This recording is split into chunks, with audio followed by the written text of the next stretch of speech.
Oi pessoal, tudo bom? Eu estou fazendo esse vídeo aqui rapidinho antes da nossa prova, só para tirar algumas dúvidas em relação a algumas questões aqui das nossas listas 2 e 3, principalmente as questões de cálculo. Caso vocês tenham tirado, tenham ficado com alguma dúvida, eu vou dar uma olhada aqui em alguns problemas e discutir, as soluções e o gabarito que eu publiquei para vocês.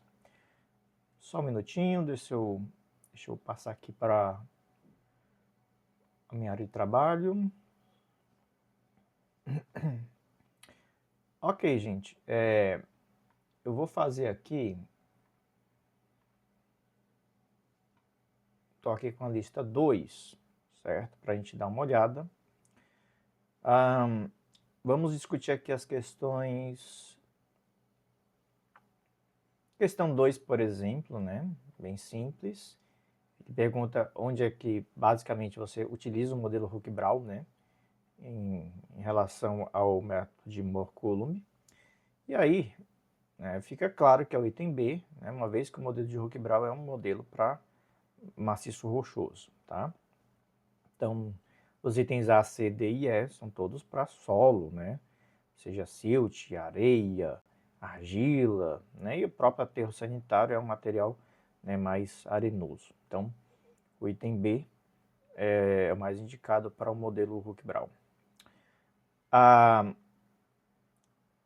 terceira questão, gente, é uma questão de cálculo, em que ele me dá aqui a tensão normal. Vamos ver aqui a terceira questão. Ele me dá a tensão normal sem kPa. Ele me dá a coesão, que é 20 kPa. Ele me dá o ângulo de atrito. O ângulo de atrito, 25 graus. Tá? E aí o cálculo é simples, é só emprego de fórmula, né? Que é a tensão cisalhante, que é o que ele quer saber, ele vai ser a coesão mais sigma n vezes tangente de φ. Então a tensão aqui vai ser 20, que é a coesão, mais 100. Vocês notem que eu estou mantendo a unidade, kPa, vezes tangente de 25 graus. Vamos pegar aqui a nossa calculadora. Tangente de 25 vezes 100 mais 20, 66,6, tá, gente? Então, tensão cisalhante, 66,6 kPa. Ok.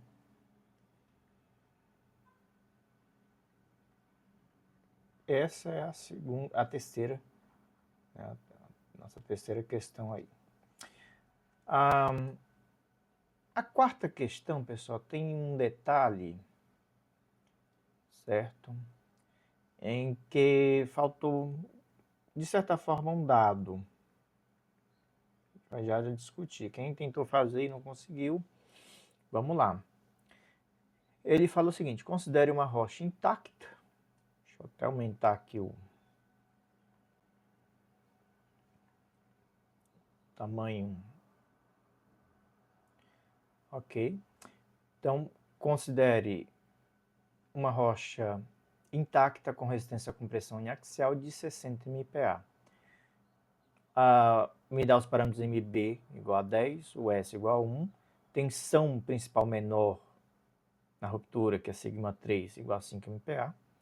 Ele pede pelo modelo do Hooke-Brown estimar a tensão principal maior, que é a sigma 1. E aí é basicamente, pessoal, emprego de fórmula, mas deixa eu abrir aqui a nossa aula 8, só para mostrar aqui a vocês o modelo de Hooke-Brown, tá? Inicialmente, o modelo de Hooke-Brown era determinado desta maneira aqui, certo? Em que sigma 1 era igual a sigma 3 mais sigma c vezes mi sobre sigma 3 e sigma c mais 1. elevado a 1,5, tá? Deixa eu só um minutinho. Ok. Vocês notem que a equação, ela passou por uma revisão em que ela entrou aqui os parâmetros S e A. Que, na verdade, pessoal, o modelo do Huck-Brown de 80 e a revisão de 95 é basicamente a mesma coisa, tá?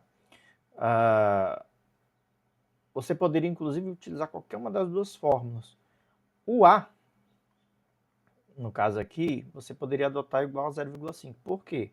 Porque como ele fala de rocha intacta, nós presumimos que é uma rocha de máxima resistência, onde o GSI é igual a 100%, certo? Se você pegar um GSI de igual a 100% e substituir aqui na expressão de A, você vai ver que o A vai dar 1,5, tá? Então, o MB, né, ele é o mesmo valor, né, do MI, que está aqui, ou M, tá? O parâmetro S, né, a própria questão diz que é 1, porque é justamente parâmetro de rocha intacta, tá, pessoal? Esse parâmetro aqui, 1 aqui, é o nosso S, tá? E o parâmetro A, ele seria 1,5.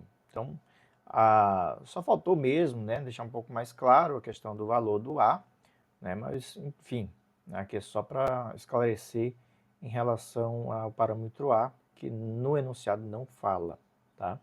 Então, resolvendo aqui, a nossa tensão σ1 seria igual a tensão σ3 mais σc vezes, né, o parâmetro M, que multiplica σ3 sobre σc mais S sobre A, né, elevado a A, perdão. Então, σ1, ele vai ser igual σ3, que é 5.000 kPa, tá, pessoal? A questão diz que é MPa, que convertendo 5 MPa para kPa, dá 5.000 kPa. Isso é igual a, igual não, mais a compressão axial, gente, aquela compressão que é feita no laboratório. Você pega uma espécie, né, um corpo de prova cilíndrico e comprime com uma prensa. E a gente até mostrou um vídeo explicando, né, como é que é esse procedimento. Isso aí deu 60 MPa, que dá 60.000 kPa, tá? Deixa eu só ajeitar esses zeros aqui para não ficar parecendo um 6.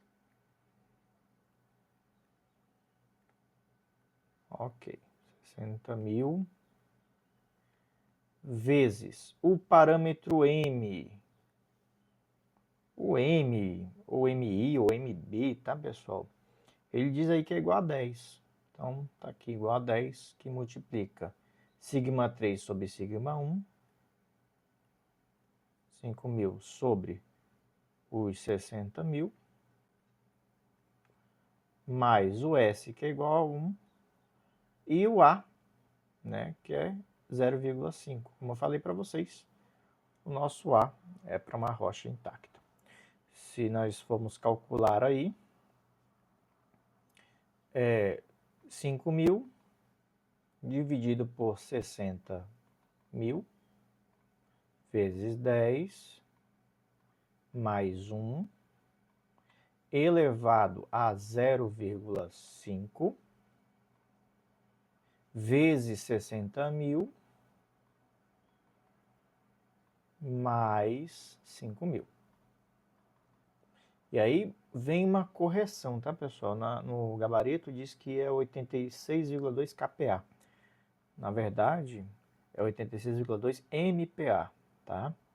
Então, o σ1 ele é igual a 86.240 kPa, ou, né, 86,2 MPa.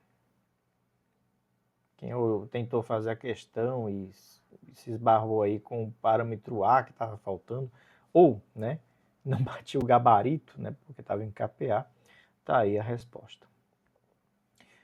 Deixa eu voltar aqui, deixa eu dar uma olhada se tem mais alguma discussão que eu acho mais relevante.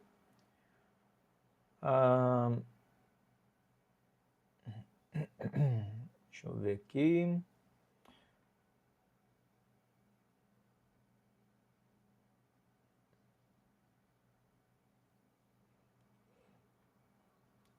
Tem a nona questão, gente, foi aquela questão, inclusive, que eu mostrei o vídeo para vocês, né, do problema que aconteceu há um tempo atrás, que matou, né, algumas pessoas, né, enfim. Mas aqui é claramente um sinal de tombamento, né, você claramente vê aqui, né, uma fratura vertical, certo? E devido a essa fratura, o maciço rochoso acabou tombando, né? Não tem nenhuma característica de superfície circular, nem planar, nem cunha, nem fluxo de detritos, enfim. A 10ª questão, gente, eu acho que, se não me engano, eu falei em classe, certo? Eu fiz um trabalho de consultoria bem interessante alguns meses atrás, do Rio Parnaíba e Rio Poti. E o que consistia, gente? Nós tínhamos, então, por exemplo, um dos rios aí, o Rio Parnaíba, o Rio Poti, tá? Correndo aqui. E nós tínhamos um dique, tá? Então, basicamente, você tinha aqui o leito do rio. Deixa eu colocar aqui o terreno aqui para o seu outro lado, pronto. E nós tínhamos aqui o nosso dique. E o que acontecia, gente? Esse dique, ele é justamente, né, aqui dá para vocês darem uma olhada pelas fotos, claramente você vê que em volta ali da área urbana, que dá para pegar um pedacinho aqui, eles meio que protegiam de processo de inundação. Se esse rio ele viesse a subir muito, né, o nível dele, você poderia ter, né, processo de inundação, né? Aqui tem algumas áreas urbanas ao longo do dique e aqui também é, né, uma grande área urbana. Então ele tem essa finalidade, né, de evitar alagamentos, né, evitar inundações, enchentes, enfim. Só que o problema, né, a gente se depara com um problema muito complexo, que é a primeira parte ambiental. Aqui dá para vocês verem um detalhe, né, de como é que é a vegetação ao longo do dique, certo? Ao longo do dique passa aqui uma estrada, né, uma rodovia, e você tem uma intensa vegetação em volta. Aí o que a engenharia fala, gente? Olha, você tem um dique ali, um dique não pode ter vegetação. Eu até mostrei uma animação para vocês mostrando, né, um enraizamento, avançando em direção onde tem água. E isso pode criar canais, né, criar um caminho preferencial de fluxo e pode romper, né, o dique. Então, o que a engenharia, né, fala? Não se pode ter, árvores principalmente. O que a parte ambiental fala? Não pode tirar as árvores ali também, né? Então, em situações como essa, já teve várias. Teve uma nos Estados Unidos, teve na Alemanha, deixa eu ver se eu me lembro mais, acho que na Austrália teve situações muito semelhantes do embate da parte ambiental com a parte de engenharia. Uma querendo retirar a vegetação por completo, a outra não querendo, né, não permitindo. O que acontece? Em todas essas situações ao redor do mundo, que foram muito semelhantes, adotou-se medidas meio que um consenso ali meio a meio, né? E foi uma das propostas que eu fiz aqui, o cliente me solicitado, né, que é justamente o que eu coloquei aqui para vocês, né, que justificativa técnica você poderia adotar, né, e que medidas você poderia adotar para atenuar aqui o problema. Então, para manter a vegetação, pessoal, a vegetação de pequeno porte, médio porte, você pode manter. porque enraizamento não é tão grande. Mas, vegetações de grande porte, o ideal é você retirar. E aí, eu faço, né, uma questão aqui, né, de então remoção controlada de árvores de grande porte, porque as raízes de fato podem afetar a estabilidade, e aí teria que ser um processo seletivo do engenheiro ir a campo, marcar que algumas árvores mais potenciais, né, mais de risco ali, e substituir essas espécies, né, por de porte mais baixo. Então, mas vai destruir ali toda a vegetação. Não, você pode estar substituindo aquela vegetação que está sendo retirada por uma de vegetação, né, de médio ou baixo, né, porte ali, de tamanho. E monitoramento periódico com inspeções visuais, isso aí eu acho que é fundamental, né, para verificar se os diques ao longo prazo vão ter algum problema ou não, né? E aqui a justificativa. Por que você pode ignorar ou, né, tratar de uma forma diferente e manter a vegetação no caso aqui desses diques? Bem, o primeiro ponto, pessoal, é a altura. Uma altura muito baixa, 5 metros. Vocês imaginem aqui o nível d'água, né, ele transitando aqui entre o dique, você não vai ter um grande desnível, né? O desnível aqui é baixo, a carga hidráulica é baixa. Você imagina uma carga hidráulica de 1 metro, 2. Então, não é que nem uma barragem que você tem cargas hidráulicas de 10, 20, 30 metros, tá?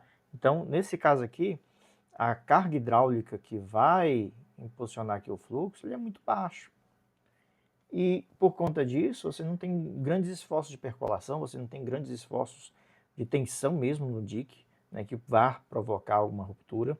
Então, por conta disso, né, nós, devido à natureza da obra, de ser uma obra de pequeno porte, né, de pequena altura, nós podemos ignorar, né, podemos tratar de uma forma diferente, mantendo essa boa parte dessa vegetação ao longo dessa estrutura.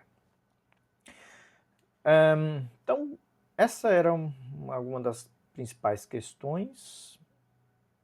Deixa eu ver aqui com vocês a próxima lista. Lista 3, que eu publiquei ontem. Bem, a lista 3, gente, eu vou dar uma olhada aqui na segunda e quarta questão e também nas questões aqui mais para frente, tá? Questão 14 a 15, principalmente, que teve um erro. Ali faltou um dado também. E a 16. São questões aí de cálculo que vocês podem pensar, né, ou ter alguma dificuldade aí na hora de responder. Bem, a questão 2 é uma questão simples. A questão 2, ela fala que temos uma área de 8 km quadrados, perdão, 8 km quadrados, que possui solo arenoso com vegetação preservada. A recarga por percolação profunda foi estimada em 12 milímetros por ano.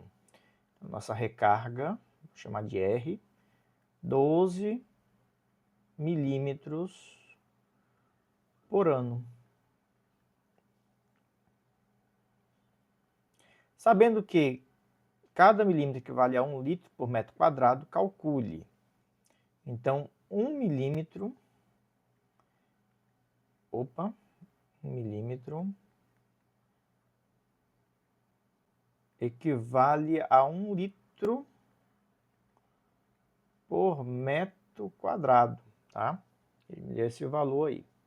Qual seria o volume total recarregado anualmente no aquífero? Bem, gente, aqui é simples, né? O volume... Primeiro, quanto é que seria de recarga por ano para essa área de 8 km quadrados? Bem, esse volume né, essa taxa, né, esse R total, vamos chamar assim,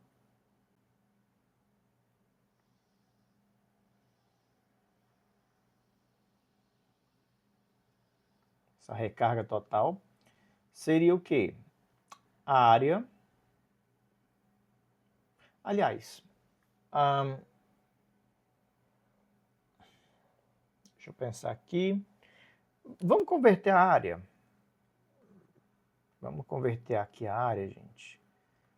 8 km² são 8 vezes 10 a sexta metros quadrados, tá? Metro quadrado. Ok. 1 milímetro equivale a 1 litro por metro quadrado. Certo? Então, 1 milímetro equivale a 1 litro por metro quadrado. Então, 12 milímetros, que é o que chove, né, num ano, né? A recarga num ano, equivale a quanto? Então, vamos fazer essa continha aqui, ó. 1 sobre 12 igual a 1 sobre x. Então, fica fácil, né? Você vai ter uma recarga de 12 litros por metro quadrado, tá? Ou, né, se você converter aí, vamos deixar em litros, tá? Essa taxa aqui em litros. Se você tem 12 litros para 1 metro quadrado, aí você faz só, pessoal, com regra de 3, né? Essa questão é bem simples. Você não tem nem aplicação de fórmula nem nada. Então, se você tem 12 litros de recarga para 1 metro quadrado, 8 vezes 10 a sexta metros quadrados equivale a, vou chamar de y, só para diferenciar. Então, 12 sobre y igual a 1 sobre 8 vezes 10 a sexta. Então, nosso valor aí de y, vamos multiplicar aí, 8, 1, 2, 3, 4, 5, 6, 10 a sexta, vezes 12, 96, e aí nós temos 6 zeros, né? 96, 1, 2, 3, 4, 5, 6 litros, que é justamente o que temos no gabarito, né? Ok.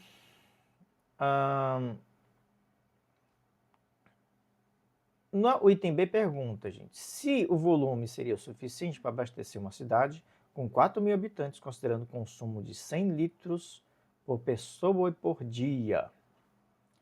Vamos lá. O consumo, eu vou chamar aqui de C, de consumo, é igual a 100 litros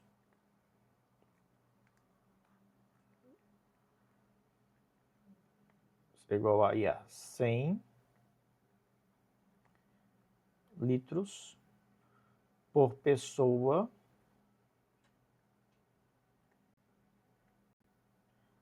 dia. Também fazemos por regra de 3. A população é 4.000 pessoas, né, pessoal? Então, se são 100 litros por pessoa, 100 litros por uma pessoa, 4.000 pessoas,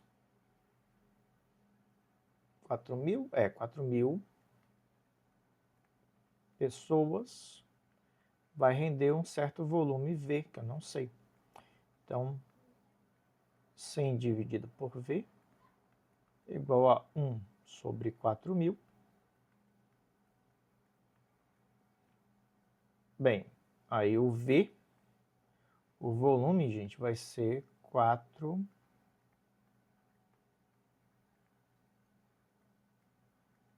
400 mil litros. Então, a população inteira, a gente vai consumir 400 litros em um dia. Só que a recarga é um ano, 365 dias. Então, se 4 mil litros... 400 mil litros, né? É para um dia. Então, em 365 dias, que é um ano, temos aí um valor X. Então, nosso X, que é o consumo que a população vai ter ao longo de um ano, as 4 mil pessoas, vai ser 400 mil vezes 365. 146 milhões de litros. 146 milhões de litros. Mais a recarga, só tem um volume de 96. Então, você vai ter um consumo muito maior, né, quase 50% maior da população em relação à recarga que acontece anualmente nesse aquífero. O que vai acontecer com o aquífero? Né? Você vai ter perda, né, de volume, né? Lógico, vai ter um armazenamento e tudo mais, né? Então, somente a exploração desse aquífero não é o suficiente para manter essa população. Você precisaria de ter mais alguma outra fonte de água, né, alguma fonte hídrica, seja alguma fonte, por exemplo, uma adutora, ou enfim, qualquer outro tipo, né, que faça, né, uma complementação aí para suprir a necessidade dessa população. Deixa eu ver aqui mais. A sétima questão é uma questão interessante. É uma questão, inclusive, eu falei em sala de aula. Né? A bacia A, você nota aqui pela figurinha, né? Um relevo plano, arenoso, cobertura vegetal preservada. O terreno B, a bacia B, um relevo íngreme, bem verticalizado, afloramentos rochosos, cobertura vegetal esparsa. E aí ele pergunta, gente, em relação à infiltração, né? A bacia B apresenta maior infiltração devido à presença de rochas? Não, é o contrário, né? Devido à presença de rochas, você vai ter menos infiltração. É um material mais impermeável. Até porque o solo, a bacia A, né, tem um solo arenoso que favorece a infiltração.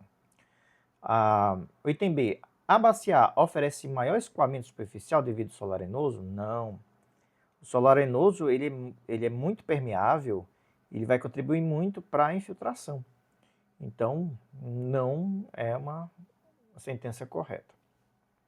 A bacia B terá uma infiltração, menor infiltração, beleza, e maior risco de erosão superficial também. O que é que acontece? O fato de ela ser mais íngreme e mais rochosa, isso faz com que a infiltração reduza. O próprio relevo favoreça o escoamento, né, e não dá tempo da água infiltrar. E a própria questão do relevo ser mais verticalizado, as águas vão descer com maior velocidade, e isso pode provocar processos erosivos sim. Item D, gente, ambas terão a mesma infiltração, já que tem a área igual, né? Na questão eu falo que tem a mesma área de drenagem, né? A bacia A e a bacia B tem a mesma área de drenagem, mas não. Isso tem a ver, né? A infiltração tem a ver com a geologia, a geotecnia local. E a bacia A terá uma menor evaporação por estar no relevo plano, não. Né? Quando você tem um terreno plano, a água começa a se empoçar ali, né, em alguns pontos, né, planos, e por isso, né, você vai ter uma maior taxa de evaporação. Então, está incorreto o item E.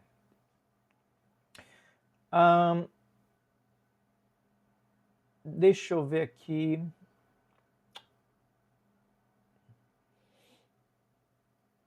Essa 13ª questão é uma questão bem interessante, tá?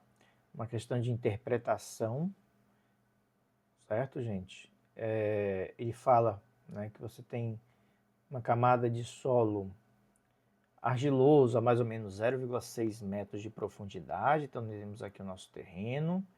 E aí, a mais ou menos a 0,6 metros, você tem uma camada de solo argiloso que apresentava traços contaminantes químicos, estando acima do nível freático local, que foi medido 1,4 metros de profundidade. Ok, gente. Então você tem aqui uma camada de solo argiloso. Aqui a nossa camada. E o ink aqui eu coloquei tudo de azul. Deixa eu trocar aqui para uma cor mais escura, certo? Ok. E a uma profundidade de 1,40 m, você tem, né, o lençol freático. E aí o que acontece, gente? Foi detectado que nessa camada mais superficial você tem contaminantes. E aí ele pergunta por quê, né? O que acontece? Como esse material ele é um material fino, né? Ele até fala, ó, solo local predominantemente siltoso, com textura fina, compactada, né, e pouca vegetação, tá? Aliás, esse é um solo, né, o de cima, né, que é um solo siltoso, de baixo que é um solo argiloso. Mas ambos os solos, gente, independente ali, se é da camada, se você tiver um solo argiloso ou siltoso, você vai ter uma grande elevação por capilaridade, tá? Porque ele pede, explique como a camada de solo acima da região saturada foi contaminada, né? Então, como é que você vai ter uma contaminação se o fluxo está acontecendo mais abaixo? E isso é fácil. Você vai ter fluxo capilar, uma ascensão capilar, que pode carrear esse contaminante químico que estava se propagando ali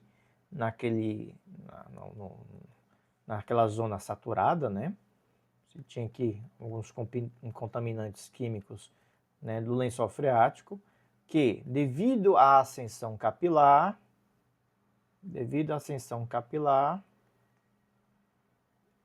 esse trânsito, esse fluxo, né, vertical, ele pode levar, sim, né, esses contaminantes e, consequentemente, contaminar camadas mais acima, tá?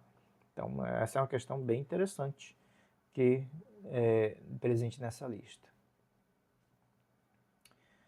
Vamos ver aqui, pessoal, a 14ª questão, rapidinho, tá? Vou fazer essas questões aqui de cálculo. A 14ª questão, pessoal, ele pede o seguinte, ó. Ele tem um tubo com 107 centímetros quadrados de seção, o solo, um coeficiente de permeabilidade de 4 vezes 10 elevado a menos 5 centímetros por segundo, tempo de escoamento 42 minutos, ele pede, determine a quantidade de água que escoa pelo tubo. E aí, gente, nessa 14ª questão, é lei de Darcy. Vazão é igual a K vezes H sobre L vezes a área A. Então, nossa vazão vai ser igual a permeabilidade 4 vezes 10 a menos 5. Muito cuidado, gente. Centímetro por segundo, tá? Vezes o H. Quanto é que é o H, gente? É o desnível, tá? O desnível aqui... O desnível aqui, pessoal, se vocês forem ver...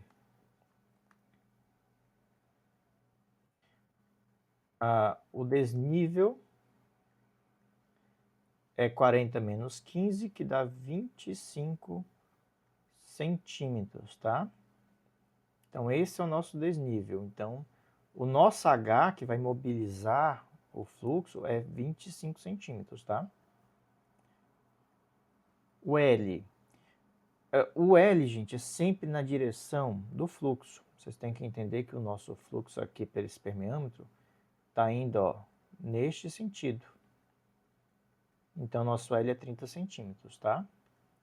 Então, 30 centímetros. E ele fala que a seção tem uma área de 107 centímetros quadrados. Essa área, gente, é uma área, uma seção perpendicular ao fluxo, tá? Então, essa área é de 107 centímetros quadrados. 107. Ok. Então, vamos lá.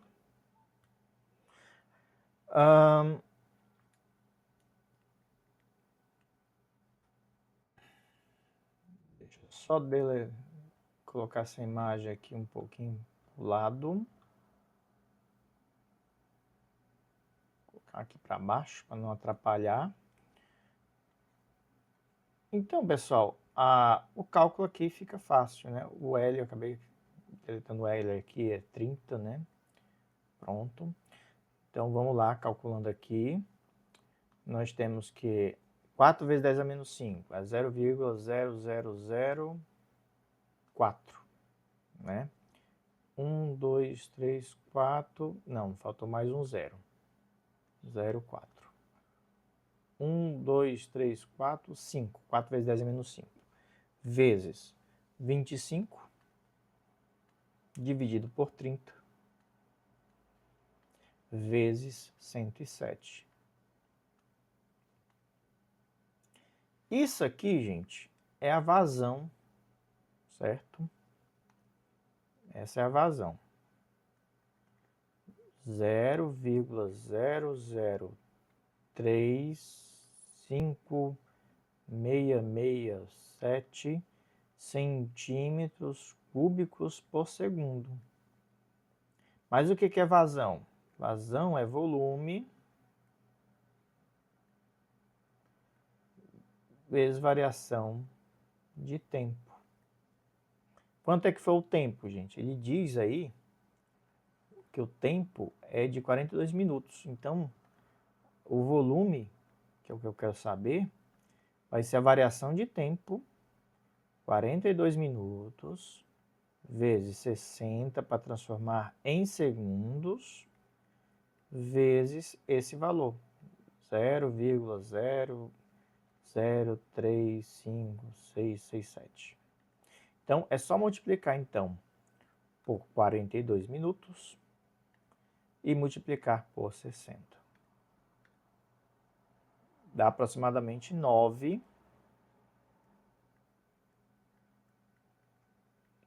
centímetros cúbicos, ou ml, certo? Então, esse é o volume aí do nosso problema. Deixa eu fazer aqui a 15ª questão com vocês. A 15ª, gente, você também envolve a equação, todas as questões, né, de percolação unidimensional, envolve a lei de Darcy. Você só precisa saber o que é a carga, o que é o L, o que é a área de percolação, tá? Então, na 15ª, ele quer saber quantos litros por dia, né? Então, vazão igual a K vezes H sobre L vezes a área A. Então, nossa vazão, pessoal, vai ser igual permeabilidade.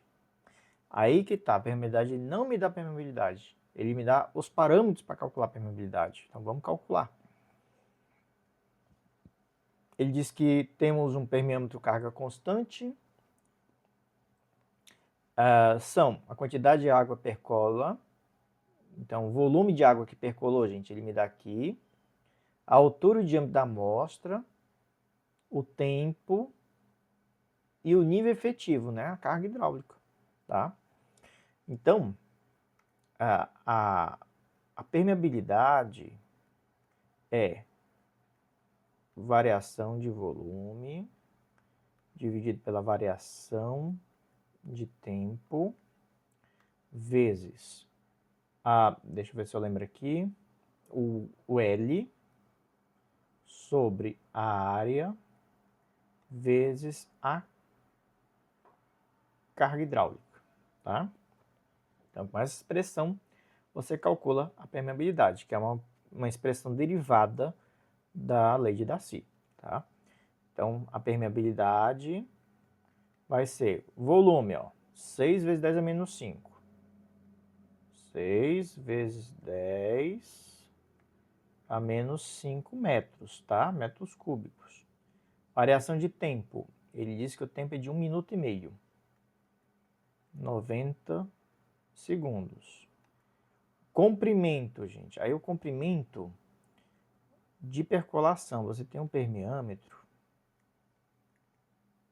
Você tem aí o permeâmetro.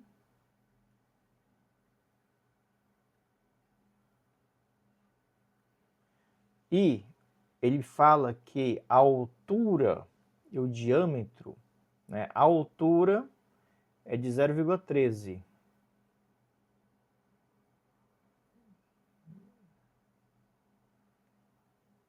E o diâmetro é 0,07, tá? Então, o nosso L, gente, é qual é o espaçamento que a água vai atravessar esse permeâmetro. Imaginando que a água ela vai fluir aqui de cima para baixo, né? Ela vai ter aqui o nosso solo, né, com essa espessura aí, certo? O permeâmetro é um pouco maior, mas ele vai atravessar o solo 13 centímetros. Esse vai ser o nosso L, tá? Então, o nosso L aí do nosso problema é 13 centímetros, 0,13 metros. Como eu estou colocando tudo em metros, então, muito cuidado com as unidades. A área, gente, vai ser π, a área da circunferência, né? Π vezes 0,035 ao quadrado, tá? E a carga hidráulica, ele diz que a carga, ó, é de 30 centímetros, 0,3 metros, vezes 0,3. Então, o nosso K, vamos calcular aqui, tá? O nosso K vai ser 6 vezes 10 a menos 5.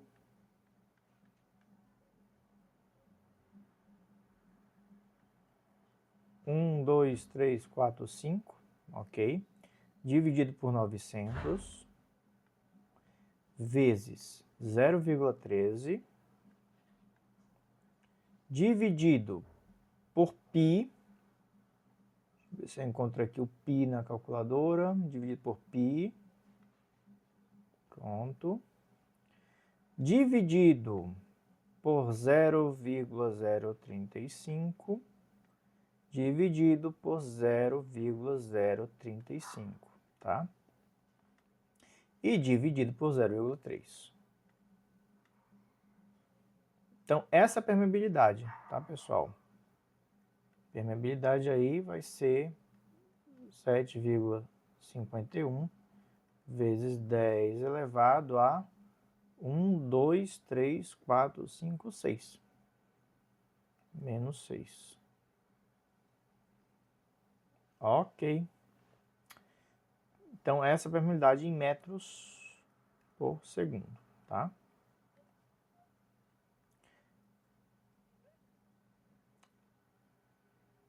Uma vez feito isso, agora é só calcular aqui para o nosso problema, tá? Então, nós encontramos a permeabilidade. Para a nossa barragem, então, você vai ter aí a permeabilidade de 7,51 vezes 10 a menos 6, 7,51 vezes 10 a menos 6 metros por segundo, vezes a carga hidráulica, gente, ó, tá indo de 6 a 1,5 metro, tá? Então, você está variando aí 4,5 metros. Ok? Então, nossa carga hidráulica é o desnível, 4,5 metros. O L, e aí, gente, faltou esse comprimento aqui que a água vai atravessar, desse ponto aqui até esse ponto aqui, no final. Que eu coloquei aqui 25 metros, tá? Então, 25 metros. Vezes a área de percolação, gente. A área, ela vai ser uma área perpendicular ao fluxo. O fluxo não está vindo aqui da esquerda para a direita. Então, a área vai ser uma seção bidimensional com a espessura dessa camada permeável, que é de 30 centímetros.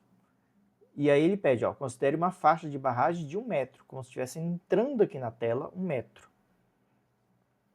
Então, a nossa área, gente, vai ser essa altura dessa camada permeável, que é 30, vezes 1 metro, como se estivesse entrando aqui na tela.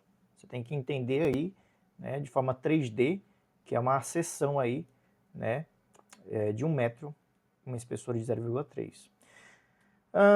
Calculando então, vamos lá, isso aqui vezes 4,5 dividido por 25 vezes 0,3. Então é isso aqui, gente. A vazão que passa por segundo, tá? Vazão vai ser 1, 2, 3, 4, 5, 6, 7. 4,1 vezes 10 elevado a menos 7 metro cúbico por segundo. Só que ele quer saber por dia. O que eu faço, gente? Eu multiplico por 60 vezes 60 vezes 24, né?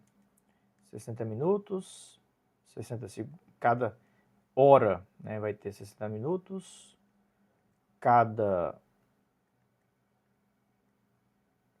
dia tem 24 horas, cada hora tem 60 minutos, cada minuto tem 60 segundos. Então, se nós multiplicarmos aí por 86.400 segundos, que é o que temos num dia, dá essa vazão 0,035 metros cúbicos por dia. E aí o gabarito está dando diferente. Deixa eu ver aqui o que foi que eu errei. Se é que eu errei alguma coisa. Deixa eu conferir aqui.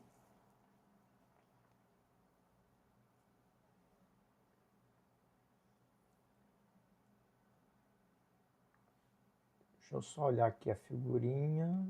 É 6 metros, 1,5 metro. Dá 4,5 metros, 25. 30 centímetros vezes 1 metro. A não ser que seja... Deixa eu ver, checar aqui a permeabilidade.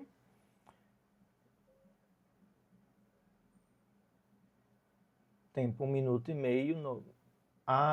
Peraí. Botei 900 segundos ou 90 segundos aqui? Aqui é 90 segundos. Não sei se eu fiz bobagem aqui. Deixa eu só checar a permeabilidade. Vamos só checar aqui a permeabilidade. 6 vezes 10 é menos 5. 1, 2, 3, 4, 5. Beleza. Vezes a altura 0,13.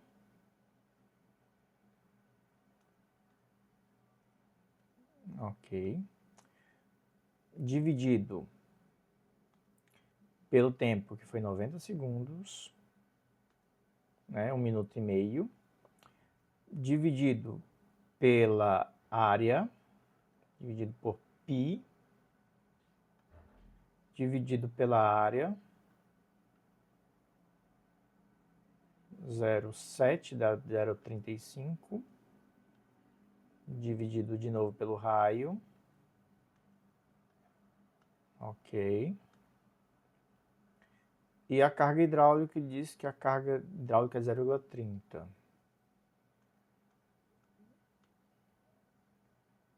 Um, dois, três, quatro, 5. Ó, eu errei aqui na potência 10 a menos 5, tá, pessoal? Beleza, então vamos lá. Errei aí na potência, então aqui é na verdade 10 a menos 5. Menos 5. A carga do problema é 4,5 metros. O comprimento, como eu coloquei aí, gente, 25 metros. E o restante está tudo certinho. Então vamos lá. Vamos agora multiplicar então por 4,5 metros. Dividido pelo L, que é 25, vezes 0,3, que é a espessura dessa camada. Aí, isso é metros cúbicos por dia, por segundo, perdão. Então, para multiplicar, vamos multiplicar por 60 metros cúbicos por minuto, vezes 60 metros cúbicos por hora, vezes 24 metros cúbicos por dia, vezes 1000, porque cada metro cúbico tem 1000 litros. Opa, 1000, né? Vezes 1000, perdão. Novamente aqui por 10. Na verdade, não é 250 litros, viu, gente? A vazão, né, é 350 litros por dia, tá? Mais uma correçãozinha aqui no gabarito. Beleza, gente? Então, eu vou dar uma checada antes de publicar esse vídeo, mas aqui está correto, então, são 350 litros por dia. Ok, gente. Eu vou ver só essa última questão, a 16ª, com vocês. Nessa 16ª, gente, o cálculo é bem simples, tá? A vazão vai ser permeabilidade, aí vocês notam que o negócio repete sempre, né? Vezes a área A, você só tem que saber o que é o L, o que é o H, o que é o A. Então, a vazão, permeabilidade, ele diz que a permeabilidade é 2,6 vezes 10 elevado a menos 2 centímetros por segundo, que é menos 4 metros por segundo, tá? Vezes a carga hidráulica, gente, é o desnível, ó, da cota 38 para a cota 28. São 10 metros, tá? O L, aí tem que entender o seguinte, pessoal, é o L na direção do fluxo. E aí, o que que você tem, né? Deixa eu tirar um print aqui dessa questãozinha, tá? Então, vamos lá. Vamos expandir ela aqui. A questão fala que você tem um desnível aqui, gente, ó.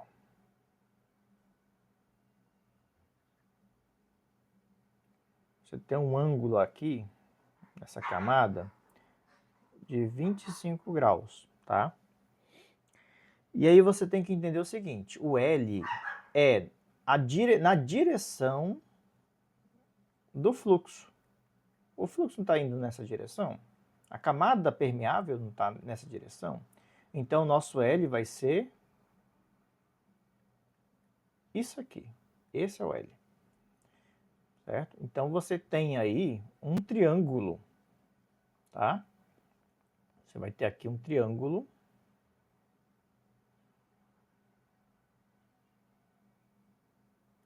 Perfeito. Aqui você tem 25 graus.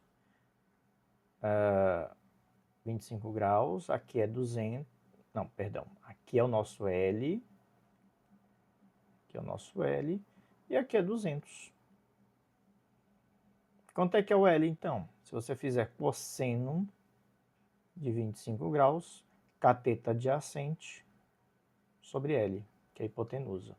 Então, nosso L vai ser 200 dividido pelo cosseno de 25 graus. Então, nosso L vai ser, deixa eu dividir aqui, 200 dividido pelo cosseno de 25 graus. 220,7.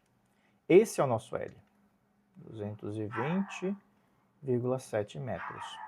Tá? Então, aqui vai ficar 220,7 vezes...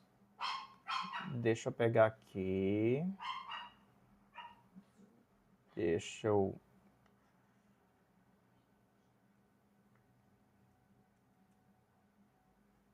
tirar aqui do lugar.